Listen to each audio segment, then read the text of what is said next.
کو فروغ دینے میں بھی ان کا بے پایا ناقابل فراموش ضرور رہا ہے. کیوں کہ نئے نئے اشتہارات، نئی نئی تعلیمیات، نئے نئے ادبی جو لوازمات ہیں یہ صحافت تخلیق کر رہی ہے. یعنی مطلب یہ کہ ادیب شاعر کو محرکہ مل رہا ہے اور وہ نئے نئے جیسے کیا ہے اپنے تازہ مضامین، غزلیں، افسانے وغیرہ جو کیا ہے اس میں پیش کر رہے ہیں. اور دوسری اہم بات یہ ہے کہ کیونکہ اب ہندوستان کا عصری ماحول آپ دیکھیں تو تعلیمی اداروں میں، خاص طور پر شمالی ہندوستان میں آپ دیکھیں کہ اب وہ تعلیمی ادارے اردو زبان ادب کے وسیلے کر فروغ کا ذریعہ نہیں رہے. کیونکہ یو پی، بہار اور دیگر ریاستوں میں اب وہاں اردو کے تعلیمی اداروں میں اردو فروغ نہیں پا رہی ہے. اس کے برعکس جنوبی ہندوستان میں کیرلا، آندھرا پردیش، تلنگانہ، مہاراشٹر میں یہاں تعلیمی اداروں کے ذریعے سے اردو فروغ پا رہی ہے. اور دوسرا ہے اہم ذریعہ مدارس. یقینی بچے قابل مربات ہیں کہ مدرسوں میں آج اردو زندہ پائندہ ہے، لیکن یہ سلسلہ بھی وہاں ایک مقام پہ آ کے ختم ہو رہا ہے. کیا اس کے لیے ہمیں غور و فکر کرنا چاہیے. بہرحال ان چند کلمات کے ساتھ میں آپ تمام حضرات کا پھر ایک مرتبہ اس ادبی اجلاس میں آپ کا خدمت کرتا ہوں اور شکریہ بھی ادا کرتا ہوں کہ اپنے گناہ و مصروفیت کے باوجود بھی آپ نے اس محفل کو کامیاب و کامران بنایا ہے. اب اسی کے ساتھ میں جناب بصیر صاحب سے گزارش کرتا ہوں کہ وہ آپ کے اس موضوع پر اظہار خیال کریں. اردو کے فروغ میں صحافت کا حصہ. ڈاکٹر محمد ناظم علی صاحب، principal government degree college Mumbai, استاد محترم جناب عبد علی صاحب، سینئر کامرس لیکچرر گورنمنٹ گری راج کالج، ڈاکٹر محمد اسمت فاروقی صاحب، صدر شعبہ گری راج گورنمنٹ ڈگری کالج، اور نصیر صاحب، لیکچرر کامرس ڈگری کالج. سب سے پہلے میں ناظم صاحب کو مبارکباد دیتا ہوں کہ ایک اردو سے متعلق ایک فکر لے کر یہ اجلاس کرنے کا عمل بنایا. موضوع کے اعتبار سے جسے کہا گیا کہ اردو کے فروغ میں صحافت کیسے، اور آپ اور ہم جانتے ہیں کہ تحریک آزادی میں اردو صحافت میں بہت اہم کردار ہے. اخبارات کے ذریعے لوگوں میں جد و جہد آزادی کا، قومی یکجہتی کا اور ملک کو آزاد کرانے کا جذبہ پیدا کیا، جس میں مولانا ابوالکلام آزاد کے اخبارات علی راج، البنا یا حسرت محلی کی صحافت ہے. تو ظاہر کا تقاضا تھا کہ ملک کو آزاد کرانے کے لیے لوگوں کے اندر جذبہ بیدار کرنے کے لیے صحافت کے ذریعے ان کو اور اس وقت رابطے کی زبان اور لوگوں کے دلوں کو چھونے والی زبان اردو کی. اسی مناسبت سے مختلف علاقوں سے مختلف اخبارات، جیسے مولانا ابوالکلام آزاد نے خود کئی اخبارات کی ادارت کی، کئی اخبارات سے وابستہ رہے. ان کا مقصد یہی تھا کہ وہ اپنے قلم کے ذریعے لوگوں کے اندر شعور جگائے کہ جیسے جیسے زمانہ گزرتا گیا، آزادی کے بعد جمہوری نظام کا قیام ہوا. آج ہم ایک ترقی یافتہ دور کسی دور میں زندگی بسر کر رہے ہیں. آج کا جو دور ہے وہ صحافت والا، اطلاعات والا دور، انفارمیشن ٹیکنالوجی والا دور اور گلوبلائزیشن کا دور. تو اس کے اندر سب سے اہم کام صحافت ہے. صحافت کو ہم نثر کا ایک حصہ مانتے ہیں جو لوگوں کو ادبیت کے ساتھ ساتھ معلومات میں فراہم کرتا ہے. جیسے ہم افسانوی ادب کو اب کم پڑھتے ہیں، غیر افسانوی ادب کو دیکھتے ہیں جس میں مضمون، انشائیہ، خطوط، رپورٹ خاص، سوانح نگاری ہوتا ہے. یہ تمام چیزیں اخبارات سے جڑی ہیں. تو ہندوستان کے اندر بہت سارے اخبارات کے ذریعے اردو ادب کی شان عمل میں آ رہی ہے. خاص طور سے حیدرآباد سے شائع ہونے والے اخبارات یہ اردو کی نثر کی ترقی کے اندر اہم حصہ ہے. جہاں تک اردو صحافت اردو کی نشو و نما میں ایک اہم رول ادا کر رہے ہیں، اس کے ساتھ ساتھ بعض کالم کی قلت محسوس کی جاتی ہے. پہلے جو اردو ادب کے اندر کالم شائع کرتے تھے جس کے اندر ادبیت ہوتی تھی، اب وہ کمی محسوس نہیں کر رہا. بہت ساری زبان کی غلطیاں نظر آتی ہیں اس میں, بعض مضامین صحیح نہیں ہوتے. تو اس میں صحافت کے ایک حصے میں ایلو جرنلزم جسے کہتے ہیں, زرد صحافت, وہ بھی ہے. لیکن ہمارے اردو صحافت اس سے تھوڑی حد تک بچے ہوئے ہیں. اور صحافت بھی ایک نثر کا حصہ ہے جس کے اندر ہم دیکھتے ہیں کہ مختلف اخبارات مختلف ایام میں, دنوں میں اپنا ادبی صفحہ جاری و ساری کرتے ہیں. لیکن پہلے جو ادبی صفحات ہوا کرتے تھے طویل, اب بہت ہی مختصر ہوتے جاتے ہیں. اس کے علاوہ ہمارے علاقے سے نکلنے والے میگزینس ہیں, جیسے قومی زبان, شگوفہ ہے, اور تلنگانہ, آندھرا پردیش کے نام کو جو تلنگانہ میگزین رکھا گیا ہے. اس کے علاوہ دلی سے نکلنے والے بعض مثالیں, دلی اردو اکیڈمی کا امنگ, قومی زبان, اور فکر و تحقیق جیسے رسالے ہیں. اور مہاراشٹر سے نکلنے والا اخبار انقلاب جو ہے اردو کی ترقی اور تحریک میں اہم بھومکا ہے. جیسے ڈاکٹر صاحب نے بتایا کہ شمالی ہندوستان میں اردو کا میعار کم ہو رہا ہے, جنوبی ہندوستان میں. تو ان ریاستوں میں سب سے زیادہ کام جو اردو کا ہو رہا ہے وہ مہاراشٹر کے اندر. وہاں پر ابھی اردو پر انگلش کا غلبہ حاصل نہیں ہوا. جیسے ہم دیکھتے ہیں کہ ہمارے دکن میں یا آندھرا پردیش تلنگانہ کے علاقوں میں اردو دائبہ بھی انگلش کی طرف راغب ہے. لیکن وہاں پر ابھی بھی اردو کا وہ چسکا ہے, وہاں سے وہ اخبارات, وہ رسالے برابر چلے. تو ہم یہ سمجھتے ہیں کہ اردو کی نشو و نما, اردو کی ترقی و ترویج میں اخبارات بھی ایک مؤثر ہو رہے ہیں, جہاں تک وہ لوگوں کو معلومات فراہم کرتے ہیں, ساتھ ہی ساتھ وہ ادب کی بھی سرپرستی کرتے ہیں. میں اپنے خیالات کے ساتھ اب میں اردو کی افسانہ نگار, اردو کی ادبی بصیرت رکھنے والے ادیب, سینئر لیکچرر گیراج کالج, اور میں جناب محمد عبد الفضل صاحب سے گزارش کرتا ہوں کہ وہ اپنے خیالات کا اظہار کریں.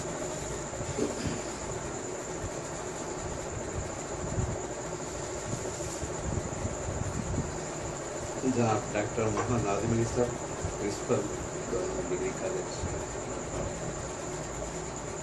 جناب ڈاکٹر محمد اسلم فاروقی صاحب, صدر شعبہ اردو گجرات گورنمنٹ کالج. میرے شاگردان عزیز سید حسیب الرحمان, لیکچر برائے کامرس, اور محمد عبدالرسید, لیکچر برائے اردو. آج کی نشست معنی خیز بھی ہے اور انسان کو فکر و آنکھیں عطا کرنے والی ہے. جہاں تک صحافت اور اردو کی ترقی کا تعلق ہے, جیسے کہ ابھی عبدالبصیر نے اس کو تحریک آزادی سے جوڑا ہے, تو اسی ضمن میں ایک بات میں عرض کرنا چاہوں گا کہ انقلاب زندہ باد کا نعرہ اردو نے دیا ہے اور صحافت نے اس کو جو ہے پام عروج پر پہنچایا. تو ایسے کئی معاملات ہیں, کئی اشعار ہیں, جیسا کہ رکھنا ذرا سی آتے وطن کفن میں, ایک مصرع بھی جو بہت مقبول ہوا تھا اس زمانے. تو اردو ادب صحافت کے ذریعے لوگوں میں تحریک پیدا کرنے کا باعث ہوا ہے. تو اس کے بعد دھیرے دھیرے یہ معاشرے کی برائیوں اور پھر اچھائیوں کو اجاگر کیا. لیکن آج ہم دیکھتے ہیں کہ صحافت سے کچھ ایسے لوگ جڑ گئے ہیں جن کا تعلیمی بیک گراؤنڈ انگریزی, اور یہی وجہ ہے کہ جیسا کہ ابھی نشاندہی کی گئی کہ املے کی غلطیاں آ رہی ہیں, محض یہی وجہ ہے کہ پس منظر ان کا جو ہے اردو ذریعہ تعلیم نہیں ہے, اسی لیے جو ہے یہ غلطیاں ہو رہی ہیں. اور دوسری بات یہ ہے کہ اب جب کہ میگزینس ختم ہو چکے, جرائد ختم ہو چکے, جب ہم افسانے پڑھا کرتے تھے, خالص جو ہے نظمیں پڑھا کرتے تھے, غزلیں پڑھا کرتے تھے, مزاحیہ جو ہے غزلیں پڑھا کرتے تھے, لیکن آج وہ چیز جو ہے مفقود ہے. اب اخبارات نے جو ہے ان کو جگہ دی ہے. تبرکن ہی صحیح اخبارات میں ہم ہفتہ وار ایک کالم پڑھتے ہیں. تو اسی سلسلے میں میں نے جناب محسن جلگانی صاحب کو بھی جو اس طرف توجہ مبذول کروائی تھی. جناب ڈاکٹر عثمان فاروق صاحب بھی واقف ہیں کہ ہمارا سیمینار ہو رہا تھا تو ان کے بازو میں بیٹھ کے جو ہے اس سلسلے میں یاد دہانی کرائی کہ دیکھیے 20ویں صدی ختم ہو چکا، شمع ختم ہو چکا، بانو ختم ہو چکا، روبی ختم ہو چکا. تو آج جو ہے ضرورت اس بات کی ہے کہ اخبارات میں جو ہے افسانوں کو جگہ دی جائے. اور وہ بیچارے اتنے جو ہے نیک نفس نکلے کہ تب سے اب تک برابر جو ہے ایک افسانہ جو ہے کالم میں جو ہے برابر جگہ دے رہے ہیں. حقیقی جو ہے رائے کو انہوں نے قبول کیا، وہ قابل مبارکباد بھی ہیں. ورنہ جو ہے یہ ادبی ذوق بھی جو ہے ختم ہو جاتا ہے. کیونکہ جیسے کہ تنقیدی مضامین ہیں، رپورٹاج کا ذکر آپ نے کیا تھا اور بہت ساری چیزوں کا آپ نے ذکر کیا. یہ کالم نگاری کے تحت جو ہے یا پھر جو ہے ایک موضوعاتی جو ہے مضامین کے طور پر جو ہے ہم اس کو پڑھ سکتے ہیں. لیکن جہاں فکشن کا تعلق ہے وہ صرف اور صرف جو ہے افسانوں میں ملتا ہے. اس لیے جو ہے افسانوں کو جو ہے تباہ کرنا جو ہے بہت ضروری ہے اخبارات میں، تاکہ جو ہے اس کے ذوق کو قارئین میں جو ہے برقرار رکھا جا سکے. اسی کے ساتھ اور مزید باتیں، ایک دو باتیں جو ہے عرض کرنا چاہوں گا کہ صحافت تعمیری ہونی چاہیے، تخریبی نہیں. اب اردو صحافت کا جہاں تک تعلق ہے ہم یہ دیکھتے ہیں کہ بس تعمیری چیزوں کو جو ہے جان بوجھ کر جو ہے نظر انداز کیا جاتا ہے اور ایسے غیر ضروری چیزوں کو جو ہے قابل ضبط سمجھا جاتا ہے، قابل تحریر سمجھا جاتا ہے، کیونکہ جو ہے خالی پڑھنا نہیں چاہتے. تو یہاں ضرورت اس بات کی ہے کہ اردو صحافت تعمیری انداز کو اپنائیں اور پھر مسلمانوں کے جو مسائل ہیں اور پھر ان کے لیے جو ضروری چیزیں ہیں اس کی طرف توجہ دہانی کے لیے یہ صحافت جو ہے اردو صحافت ایک مؤثر رول ادا کر سکتی ہے. اس سلسلے میں توجہ دلانے کی ضرورت ہے. آپ لوگ اب میں جناب اسلم فاروق صاحب سے گزارش کرتا ہوں کہ وہ آپ کے اس موضوع پر ذرا خیال کریں. جی عزیز دوست ڈاکٹر ناظم علی صاحب، عابد علی صاحب، نصیب الرحمان اور عبدالبصیر، سب سے پہلے میں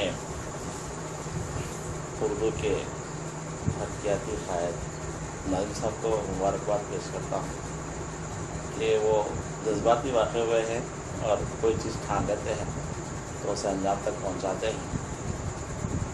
بہت ساری سرگرمیاں ہو رہی ہیں نظام آباد میں، تو انہوں نے سوچا کہ چلو اپنے گھر میں بھی ایک فکر شروع کی جائے. بھلے ہی آج کی تقریب میں 3-4 لوگ موجود ہیں، لیکن جو باتیں اب تک سامنے آئی ہیں وہ دانشورانہ فکر رکھتی ہیں اور موضوع سے متعلق ایک صدی کو سمیٹ لی باتیں. تو میں ناظم صاحب کو مبارکباد پیش کرتا ہوں اور انشاءاللہ ہم کوشش کریں گے کہ آئندہ اس طرح کے پروگراموں کامیاب بنانے کے لیے زیادہ سے زیادہ افراد کو جوڑیں گے. 4 لوگ یہاں بات کیے ہیں، لیکن یہی جو صحافت کا جو موضوع ہے ادب اور صحافت کا، اسی بات کو جب ہم صحافت کے ذریعے عام کریں گے تو ہماری اس فکر کو کئی 100 لوگ، کئی 1000 لوگ پڑھیں گے اور جس مقصد کے لیے بات رکھی گئی ہے، آج اجلاس رکھا گیا ہے، اس کے کچھ نتائج ہم حاصل کر سکتے ہیں. تو اس ضمن میں ناظم صاحب کو مبارکباد پیش کرتا ہوں. جہاں تک موضوع کا تعلق ہے اردو ادب اور صحافت، وسیع ملا ابھی وسیم صاحب کے ذریعے اور ہمارے ناظم صاحب اور عابد صاحب کے ذریعے سے کوئی پتہ چلا کہ ہماری صحافت کا ماضی بڑا شاندار ہے. ہماری صحافت کا ماضی بڑا شاندار ہے. جیسے کہا گیا کہ صحافت کسی مملکت کا 14 ستون ہوتا ہے، تو کسی سماج میں تغیر لانے، تبدیلی لانے میں صحافت کا اہم رول رہا ہے.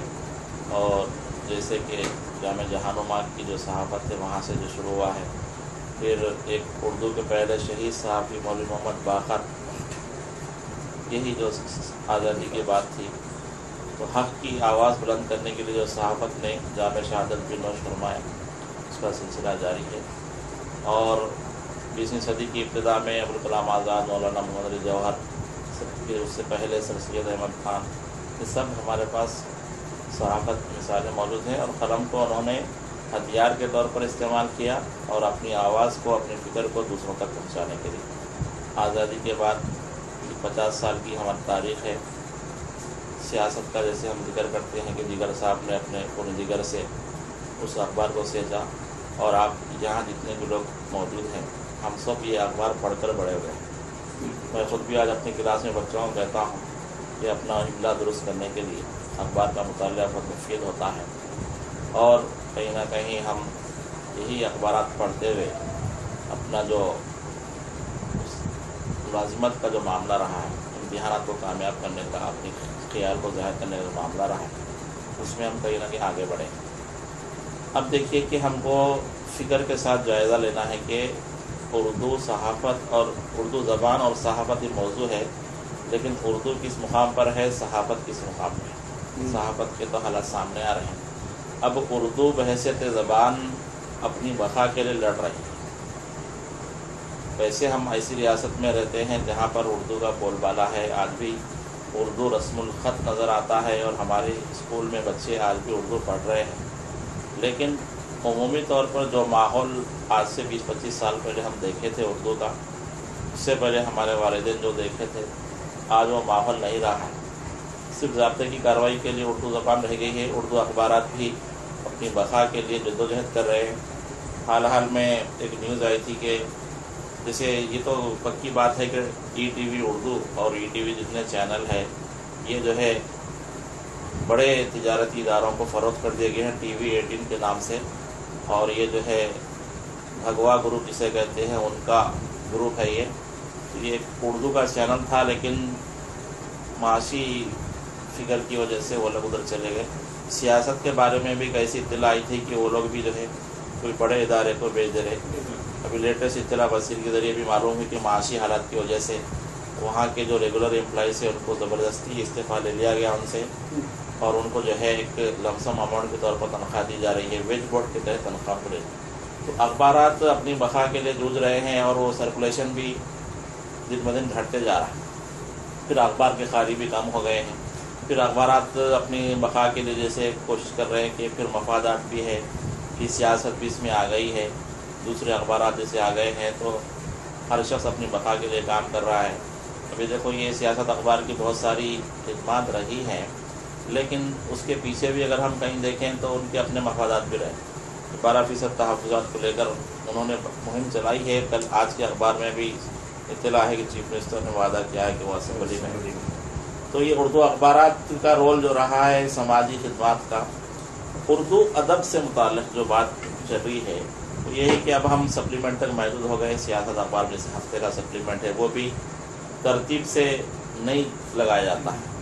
اندرونی بات یہ ہے کہ ایک غیر پڑھا لکھا حاجی نام کا شخص وہ ادبی صفحے کو ترتیب دیتا ہے، اس کے پاس پیسٹر ہے، پیسٹر ہے، اور اس کے پاس جو اقربا پروری ہے وہ لوگ جو فون کرتے ہیں وہی مضامین لگ جاتے ہیں، کوئی ایڈیٹنگ اس میں نہیں ہے۔ جیسے محسن جرگانی صاحب سینئر شاعر ہیں، وہ اور آپ کے ادب اچھی طرح ترتیب دے رہے، مستر مجاز صاحب منصف میں دے رہے۔ تو یہ آج اردو اخبار جو کاغذ پہ چھپ رہا ہے، اس میں تو کہیں نہ کہیں ہفتہ وار سپلیمنٹ کی طرح اردو زندہ نظر آتی ہے، لیکن اب اردو ہو یا زبان کا جو معاملہ ہے اور لوگوں کا جو رجحان ہے وہ کتاب اور اخبار سے ہٹ کر میڈیا کی طرف آ گیا۔ انٹرنیٹ میڈیا، انٹرنیٹ ہے، ٹیلی ویژن ہے، یا اس طرح کے جو ذرائع، سیل فون ہیں۔ اب یہ اخبار کی میں آج کی اس اجلاس میں ایک بات نئی پیش کروں گا کہ اخبار کی حال شکل بدل گئی۔ کاغذی اخبار تو ایک ہے ہمارے پاس روایت کے طور پر، لیکن یہ جو واٹس ایپ ہے اور آپ کے فیس بک ہے اور انٹرنیٹ کے جتنے بھی پیجز ہیں، ہاں، اس میں بھی لوگ تحریر کے ذریعے سے اپنی بات پہنچا رہے ہیں، اور یہ کوشش کی جا رہی ہے اردو کے حلقوں سے کہ وہ اردو میں لکھیں۔ تو یہ فیس بک پہ دیکھیے، اردو کے انٹرنیشنل ادبی گروپ ہیں، افسانہ گروپ ایک چل رہا تھا گزشتہ 4-5 سال سے، ساری دنیا کے عالمی افسانہ نگار اس پہ اپنے افسانے پیش کر رہے تھے، اپنے ایونٹ چل رہے تھے، اس میں بھی آپسی جھگڑے ہو گئے تو ایک سے جا کے 3-4 گروپ ہو گئے۔ لیکن فائدہ یہ ہے کہ اس میں سارا کا سارا مواد اردو میں لکھا جاتا ہے اور افسانے اردو میں پیش کیے جا رہے ہیں، اور افسانے پہ تنقید ساری دنیا سے ہو رہی ہے۔ یہ اردو ادب اور صحافت کی جو بدلی ہوئی شکل ہے اب کہیں نہ کہیں الیکٹرانک میڈیا سے جڑ رہی ہے. ویسے ہمیں اب ہماری پرنٹ میڈیا ہے اس کے اب کمپٹیشن بڑھنا چاہیے. سیاست کے بارے میں یہ کہا گیا کہ انہوں نے جو اردو اداری کے جو امتحانات شروع کیے تھے اس کا مقاصد میں ایک یہ تھا کہ اردو کی نئی نسل تیار کی جائے. دوسرا لوگوں نے اپنا انداز سے یہ مطلب نکالا کہ سیاست اخبار پڑھنے کی ایک نئی نسل تیار کر رہے ہیں سیاست والے خود. یہ ایک وجہ. ہاں بہرحال جو ہے آج ہمارے گھر میں اگر اردو اخبار آ جائے غنیمت ہے. میں اکثر کلاس میں پوچھتا ہوں کہ کتنے گھروں میں اخبار آتا ہے تو 50 میں سے صرف 3-4 بچے ہاتھ اٹھا کے کہتے ہیں کہ ان کے پاس اردو اخبار آتا ہے. پھر دوسرا سوال یہ بھی کیا جاتا ہے کہ کس کے گھر میں کیبل کنیکشن ہے تو سب 70% لوگ بولتے ہیں کہ سب کے گھر میں کیبل کنیکشن ہے. 150-200 روپے سے 400 روپے تک خرچ کر رہے ہیں. اور اگر رہنما دیکھا سب سے سستا اخبار سب سے اچھا اخبار چل رہا ہے آج کا 2 روپے کا اخبار ہے. کہاں ملتا ہے وہ بھی سمجھا ہمیں بودن بس اسٹینڈ پہ ملتا ہے. کوشش کرو آپ اخبار لانے. لائبریری میں ہمارے کالج کے 2 اخبار آتے بغیر چھیے کے بالکل ویسے کے ویسے رہتے اخبار ایز اٹ از ہے. ہاں تو یہ دیکھو اب ہم کو جو ہے اردو کی ایک نسل جو آگے بڑھی ہے اردو اخبار پڑھ کے تو اب ہم کو دیکھنا ہے کہ اب اردو کو تو بچانا ہے. اب یہ اخبارات کی بدلی ہوئی شکل کیا ہے اس کو اختیار کرنا ہے. جیسے آج ہی ہم کو ایک وہ دیا گیا تھا کالج میں feedback form. Feedback form میں ایک پوائنٹ یہ بھی ہے کہ آپ کا ٹیچر آپ کو جو ہے الیکٹرانک جتنے بھی آلات ہیں اس کے ذریعے کتنا پڑھا رہا ہے. تو اب یہ ضروری چیز بنتی جا رہی ہے. تو میں کہوں گا کہ آج کے اجلاس میں اردو ادب اور صحافت جیسے پرنٹ میڈیا کے ساتھ جو بھی ہے اس کو ہم آگے بڑھائیں. جیسے اخبارات کو تجاویز وغیرہ دے. اخبارات جیسے بشیر نے کہا کہ کالم جو ہے بڑے شوق سے پڑھے جاتے تھے. مصطفیٰ حسین صاحب کا کالم ہے یہ سیاست میں. ابھی منصف میں جو مختلف مضامین آ رہے ہیں بڑے اچھے مضامین آتے ہیں اس میں غذائیہ مضامین وغیرہ ہیں. منصف کے سپلیمنٹ بھی بہت اچھے معلوماتی سپلیمنٹ ہے. اور جیسے رسائل کا ذکر ہے انٹرنیٹ میں بھی میں جیسے کہا کہ رسائل ہم نظر تو نہیں آ رہے ہم کو. پہلے ایک آدھ دکان ہوتی تھی جہاں پر پاکستان چل سے لے کے بزم سہارا وغیرہ اس طرح کی چیزیں ہوتی تھی لیکن اب وہ بھی شاید نہیں. تو نیٹ پہ آپ دیکھو شگوفہ بھی ہے بزم سہارا اگر چل رہا ہے تو نہیں دیکھا بہت دنوں میں اردو دنیا بھی آپ کو اویلیبل ہے اس طرح کی چیزیں. تو لیکن اس میں وہ مزہ نہیں آتا جو ہم ہاتھ میں لے کے پڑھتے تھے. یہ ہے لیکن اب جیسے حالات بدل گئے تو وہ حالات سے سمجھوتا کرتے ہوئے اردو ادب یا اردو زبان چل رہی ہے. اور میں کہتا ہوں کہ ہم کو مایوس بھی نہیں ہونا چاہیے. بدلے ہوئے حالات کا ہم ساتھ دیتے ہوئے اپنی زبان کی بقا کریں اور ہماری جو آنے والی نسل ہے ان تک اردو کو پہنچانے کی کوشش کریں. اور جیسے آج کے موضوع سے بات رہی ہے کہ اردو زبان و ادب کے فروغ میں صحافت کا حصہ. تو یہ صحافت نے اپنا رول ادا کیا ہے اور صحافت ہی ایک ایسا ذریعہ ہے جو عام آدمی تک پہنچتا ہے. اخبار جیسے ہم کہتے ہیں کہ ہوٹل میں جو ہے اخبار ہوتا ہے علی پیالی چائے پی کا 3-4 اخبار پڑھ لیتے ہیں. غنیمت ہے چلو کم سے کم چائے پینے کے بہانے اخبارات تو پڑھے جا رہے ہیں. اردو اکیڈمی کی جو لائبریری نظامات کی اچھا اس کا رسپانس ہے. پھر بھی لوگ آتے ہیں پابندی سے اخبارات پڑھتے ہیں. تو ہم کو جو ہے جیسے اساتذہ ہے اپنے بچوں تک یہ بات پہنچائیں اور صحافت کے ذریعے سے بھی اور مراسلے کے ذریعے سے بھی کالم کے ذریعے سے بھی ہم اپنی بات پہنچا سکتے ہیں. امید کرتے ہیں کہ آنے والے زمانے میں صحافت کے جو بدلتے رول ہیں اس میں اردو ادب کو پروان چڑھانے کے لیے کوشش کی جانی چاہیے اور اس کو فروغ دینا چاہیے. اور بس میں ان خیالات کے ساتھ نائم صاحب کو ایک مرتبہ مبارکباد پیش کرتا ہوں اور امید کرتا ہوں کہ ان کی فکر سے اردو کا بھلا ہو. شکریہ. آپ کی خیرات ہے باقی ابھی بولو. صدارت کی کلمات آج کی محفل میں مختلف مقررین نے موضوع سے متعلق بڑے دانشورانہ خیالات کا اظہار کیا ہے. بشیر صاحب نے بھی اردو اور صحافت کے تحت انہوں نے نادر اور نئے نکات کو پیش کیا ہے. ایک خاص بات انہوں نے اس کا اظہار خیال کیا ہے کہ اردو میں کالم خاص طور پر ادبی کالم اور کچھ سماجی کالم بھی تھے بند ہو گئے. تو بہرحال اس کے احیاء کی بہت ضرورت ہے. تو اس طرح کے نادر نکتے اس محفل میں آج سامنے آئے ہیں عبداللہ صاحب نے بھی بڑے فکر انگیز باتیں انہوں نے کی ہے اردو صحافت کے تعلق سے، اور جناب اسلم فاروقی صاحب نے بھی اردو کی ترقی اور اردو صحافت کا تعلق اور اس کا موقف اور اس کو الیکٹرانک میڈیا سے جوڑنے کی بات کی ہے.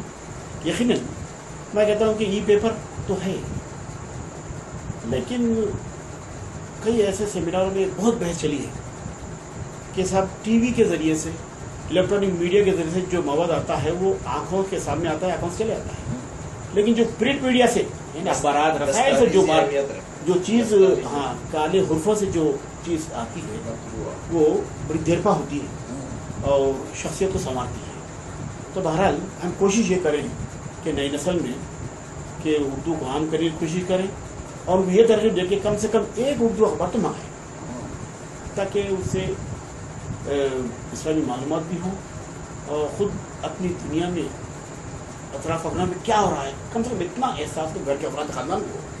تو لہٰذا یہ ترغیب اور یہ جو کیا ہے اصلاح کا جذبہ ہم نے پیدا کریں کہ ہر گھر ہر خاندان میں ایک تو کم سے کوئی اخبار ہو، چاہے رحمت قل ہو، منصف ہو، کوئی ہو، تو ایک ایک اخبار منگانے کی کوئی ترغیب دیں. تو نئی نسل میں اس جذبے کو عام کرنے کی ہم سب اپنی طرف سے کوشش اور کاوشیں کرتے رہیں.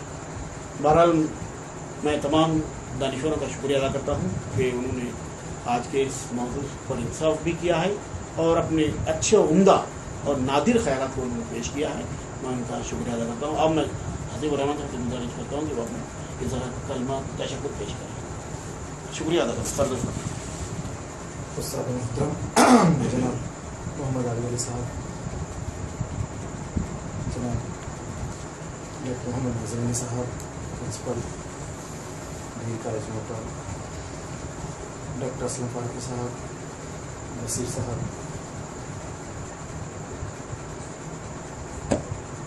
میں یہاں پر جب آیا تھا تو میں سوچا ہی نہیں تھا کہ اتنی بہترین محفل اور اتنی بہترین محفل میں شامل ہوں گا اور اتنے زرعی خیالات سے جو ہے مجھے آشنا ہوگی. تو مجھے جو ہے اتنے بہترین خیالات کو سننے کا موقع ملا. میں جناب عابد علی صاحب، جناب اسلم فاروقی صاحب اور جناب بصیر صاحب اور ساتھ ہی ساتھ جو ہے میزبان ڈاکٹر ناظم علی صاحب کا جو ہے بہت بہت شکریہ ادا کرتا ہوں کہ جو ہے بہترین خیالات سے جو ہے آشنا کیے مجھے. میں آپ سب کا شکر گزار ہوں. بچے